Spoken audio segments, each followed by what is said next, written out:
നമുക്ക് നല്ല പച്ചത്തേങ്ങ അരച്ചുള്ള അയിലക്കറിയാണ് ഇന്നത്തെ നമ്മുടെ റെസിപ്പി. അതിന് അല്പം എണ്ണ ഒഴിച്ച് കടുക് പൊട്ടിച്ചിട്ട് അതിൽ തേങ്ങയും ഉള്ളിയും മുളകും മല്ലിപ്പൊടിയും ഒക്കെ ചേർത്ത് നന്നായി അരച്ച് ഇതിൻ്റെ കൂടെ ചേർക്കുക.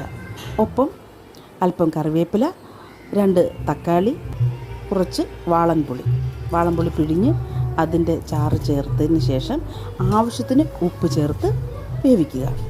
തിളച്ചതിന് ശേഷം മീൻ കഷ്ണങ്ങൾ ഒന്നൊന്നായി പെറുക്കിയെടുക്കുക.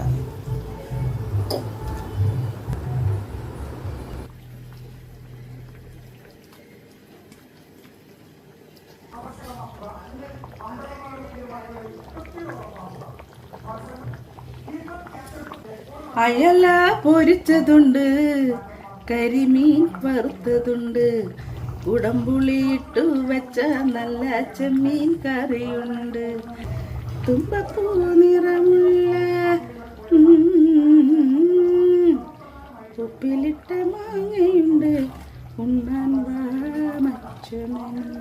ഇന്ന് നമുക്ക് തേങ്ങ പച്ചയ്ക്ക് അരച്ച് വെച്ച നല്ല അയിലക്കറിയാണ് ഇന്ന് നമ്മുടെ സ്പെഷ്യൽ. ട്രൈ ചെയ്ത് നോക്കുകയല്ലേ?